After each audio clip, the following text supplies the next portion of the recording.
Europe और England की सैर करने के बाद बाबर आजम ए बॉबी भाई दी ग्रेट वो वापस आ गए हैं पाकिस्तान। प्रैक्टिस चल रही है, प्रैक्टिस मैच खेल रहे हैं वो, और कुछ खास हो नहीं रहा अनफॉर्चुनेटली प्रैक्टिस मैचेस में भी। ये मेरे सामने अभी किसी ने मुझे सेंड किया है जनाब कि ये आपके बाबर भाई का लेटेस्ट कारनामा है। मेरे बाबर भाई, अंदाज़ा करो तुम हैं। वो प्रैक्टिस मैच है जनाब ये, और उसमें बाबर भाई जो हैं वो 2 रन्स बनाकर 7 गेंदों के ऊपर आउट हुए हैं बोल्ड। 4 डॉट बॉल्स किए हैं बॉलर ने, और 5वीं पे बाबर भाई का ना उसने डंडा गोल कर दिया है। इससे पहले मुझे एक बंदे ने वीडियो सेंड की थी, उसने कहा था कि जी ये कल का बच्चा है फैसल अकरम, उसके हाथों आपका जो बाबर आजम है वो आउट हो गया। वहाँ पर भी आई वॉज लाइक मेरा बाबर आजम, अच्छा चलो ठीक है यार।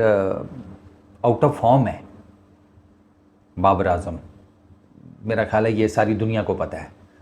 अब एक आउट ऑफ फॉर्म बैट्समैन अगर प्रैक्टिस मैच में आउट हो रहा है, या अगर वो फैसल अकरम से आउट हो रहा है, तो इसमें कौन सी कोई क़यामत आ गई है। सारी दुनिया को पता है कि बाबर आजम का बल्ला नहीं चल रहा। बजाय इसके कि हम कोई दुआ करेंगे हमारा सबसे प्रीमियम बैट्समैन उसका कोई बल्ला चले, कोई हमें आसरा हो, हम उसको लगे में हैं रगड़ा लगाने में एंड ऑल दैट। रगड़ा टेक्निकल तो समझ में आता है। अब ठीक है, प्रैक्टिस मैचेस में वो बाबर नहीं line of the ball pick कर सका, वो बाबर का ज़रा इशू आ रहा है। ऊपर से आई पर्सनली फील के गेंद थोड़ा ज़्यादा उस लेवल पर उठा भी नहीं कि जिस लेवल पर बाबर एंटिसिपेट कर रहा था, क्योंकि प्रैक्टिस मैच है उसमें फिर वो ज़ाहिर बात है पिच की वो वाली इंटरनेशनल कंडीशंस तो नहीं होती, ठीक है ना, कि पिच एक इंटरनेशनल लेवल पर हो तो ये प्रैक्टिस मैचेस की जो पिचेस होती हैं इन पर गेंद ऊपर नीचे हो जाता है। इसमें भी यही बाबर आजम के साथ यही सिनेरियो हुआ है। बट इट डजेंट मीन कि यार आप इसके ऊपर बाबर आजम को ना रगड़ा लगाना शुरू कर दो। अभी बाबर आजम का ना मेरे नज़दीक असल इम्तिहान, अगर उनको पाकिस्तान की टीम में नहीं शामिल किया जाता, जिसके मुझे चांसेस कोई नहीं लग रहे, जो साफ सी बात है इनफैक्ट कि ये तो जो हम लोगों को जिस तरफ लेकर जा रहे हैं उसमें तो बाबर आजम के नाम के ऊपर काटा है। ये हमें ना साइकोलॉजिकली या सबकॉन्शियसली उसी तरफ लेकर जा रहे हैं कि भूल जाओ बाबर आजम को, इन पर्टिकुलर T20 क्रिकेट में। इनफैक्ट वो मेरे से किसी ने सवाल भी किया था कि इतने चांसेस मिले हैं बाबर आजम को, इतना सब कुछ हुआ है, इतने चांसेस किसी और को मिलने चाहिए, you are still backing Babar Azam, अब निकल आए बाबर आजम से एंड ऑल दैट। यार चांसेस मिले हैं, वो आपकी बात सारी बिल्कुल ठीक है, लेकिन ये बात याद रखें कि अब आपको अच्छा लगता है या आपको बुरा लगता है, द नंबर ऑफ़ मैचेस जो बाबर आजम ने T20 में खेल लिए हैं वो उसका एक्सपीरियंस काउंट होगा। आप ये एक मेजर जो की फिगर है ये भूल रहे हैं कि इस इक्वेशन के हिसाब से आपने उसे जितने मैचेस खिलाए हैं उसमें उसका एक्सपीरियंस है। आपने सही खिलाए गलत खिलाए वो डिबेट अब छोड़ दें, क्योंकि अब वो हो चुका है। अब बाबर आजम आपका एक T20 एक्सपीरियंस्ड प्लेयर है। अब आप इस एक्सपीरियंस को कंटिन्यू करते हैं नहीं कंटिन्यू करते वो एक अलग चीज़ है, बट एक्सपीरियंस उसके पास आ गया है। बाबर आजम का सिर्फ एक इशू है, सिर्फ एक इशू, और वो पावर हिटिंग का है T20 क्रिकेट में, और कोई प्रॉब्लम नहीं है। बाकी तो वो अब ज़ाहिर बात है पावर हिटिंग करेगा या ऊपर टॉप ऑर्डर पे आता है और आकर आपका पावर प्ले अच्छे तरीके से यूटिलाइज़ कर देता है तो जॉब वेल डन हो गई ना बाबर आजम की। आप बाबर आजम से क्या एक्सपेक्ट करते हैं अभी, जैसे मैं क्या एक्सपेक्ट करता हूँ, 10-12 गेंदे खेले, 25-30 प्लस रन्स बनाए, मोर देन इनफ है। उससे आपका पावर प्ले तगड़ा हो जाएगा अगर वो ओपनर आता है। आपका वो जो क्रिटिकल रोल उसने प्ले करना है वो तो वो कर गया। इट डजेंट अबाउट, मतलब उसमें कोई 50s का लेना देना नहीं है, वह सेंचुरीज़ का इसका कोई लेना देना नहीं होता, इसमें इम्पैक्ट काउंट करता है T20 में। तो बाबर आजम ने अगर अपना इम्पैक्ट काउंट करना है तो वो उसको पावर प्ले तगड़ा लगाना पड़ेगा ओपनर आकर।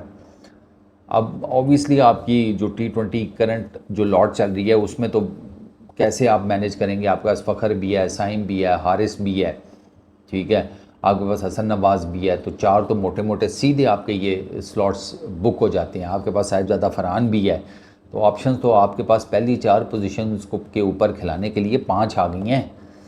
तो उसके बीच में आई नो कि बाबर आजम का तो दोबारा आना या रिजवान का दोबारा आना वो अभी मुझे करंट टाइम फ्रेम में तो कोई इतना पॉसिबल नहीं लग रहा, बट एटलीस्ट मेरे सामने चले T20 ना सही तो बाबर आजम को इतना बैक तो करेंगे वो ODI और टेस्ट क्रिकेट में तो आपके लिए कुछ ना कुछ कर लेंगे, उसे ODI और टेस्ट क्रिकेट से भी बाहर करने का प्लान है। अगर आपका बाबर आजम को सारी क्रिकेट से बाहर करने का प्लान है फिर तो वो एक और चीज़ है, फिर तो उस पर मैच जितना मर्जी चीख लूँ फ़ायदा कोई नहीं। लेकिन अगर आप सीरियस हैं उसे खिलाने के लिए तो उसको कम से कम बैक करें कि वो अगर सबसे शॉर्टेस्ट फॉर्मेट में नहीं तो कम से कम उससे जो ऊपर के 2 फॉर्मेट्स हैं जो कि उसके ट्रेडमार्क फॉर्मेट्स थे। आपको ये जो असल में हमारे यहाँ ना प्लानिंग नहीं होती, मैनेजमेंट नहीं होता, रीड नहीं करते हम। हमारा प्रॉब्लम यह है कि हमारा कोई फास्ट बॉलर आ जाए तो हमें लगता है कि ये तीनों फॉर्मेट्स का फास्ट बॉलर है। क्यों? क्योंकि तेज़ गेंद कर लेता है। नहीं, ज़रूरी नहीं है। एक चीज़ तो ये। दूसरी चीज़ ये है कि अगर हमें कोई बैट्समैन मिल जाता है तो हमें लगता है कि ये तीनों फॉर्मेट्स में चल जाएगा। नहीं, अब ऐसे नहीं होता। पहले सिर्फ 2 फॉर्मेट्स होते थे, दोनों थोड़े लंबे फॉर्मेट्स थे, तो आपके बैटर्स जो है ना जितने भी बड़े बड़े वो उसमें चल जाते थे। ठीक है। अब एक सबसे छोटा फॉर्मेट भी आ गया जिसमें टोटल 40 ओवर होते हैं। आपने 20 ओवर खेलने होते हैं विद द बैट, तो उसमें इंतहाई डिफरेंट माइंडसेट चाहिए। आपने बाबर आजम को ना ज़ाया किया है इस तीसरे फॉर्मेट में घुसाकर। ये उसका फॉर्मेट था ही नहीं कभी से, जिस किस्म की वो बैटिंग करता है। उसके फॉर्मेट लंबे 2 वाले जो लंबे फॉर्मेट थे वही उसके फॉर्मेट थे। अब आपने ये कर दिया गोला गंडा, तो अब मेरा नहीं ख्याल कि ये रेडिक्यूल करने की कोई ज़रूरत नहीं है बाबर आजम को, स्ट्रेट फॉरवर्डली। हाँ, उसके टेक्निकल इश्यूज़ हैं, मेंटल ब्लॉक उसका आया हुआ है, उसके ऊपर आपने काम करना करें, उसके ऊपर बात करनी है करें। ये एक टैग लगा देना कि बाबर आजम ने 7 गेंदें खेली, 2 रन बनाए और एक अननोन बॉलर से बोल्ड हो गया, बजाय इसके कि इस टैगलाइन के साथ आप बाबर आजम को रेडिक्यूल करें, टेक्निकली बात करें कि गेंद कहाँ पड़ी, कितनी उठी, मूवमेंट कितनी थी, बाबर आजम से कहाँ पर गलती हुई, बल्ला नहीं सही आया, ठीक है, फ्रंट फुट की क्या पोजीशन थी, बैक फुट की क्या पोजीशन थी, हेड किधर था, ये शोल्डर किस जगह के ऊपर था। इस तरह की कुछ चीज़ों के ऊपर बात करें ताकि जो आपकी ऑडियंस है ना उसको भी पता चले। मैं तो 10,000 दफ़ा इन सारी चीज़ों के ऊपर बात कर चुका हूँ। बाबर आजम को रेडिक्यूल करने का कोई फ़ायदा नहीं। अगर आपने उससे फ़ायदा उठाना है ना तो फिर उसको बैक करें कि यार चलो कोई बात नहीं, hopefully you will come up with something. इस तरह करके को बाबर आजम के साथ करें। अच्छा खासा आपने बैट्समैन ज़ाया करना है, अभी तो उसकी ना करते कम से कम 4-5-6 साल की क्रिकेट है, वो उसे गली मोहल्लों में खिलानी है या इंटरनेशनल ग्राउंड्स पर खिलानी है। तो थोड़ा सा ना ज़रा टेक्निकल वो बात किया करें।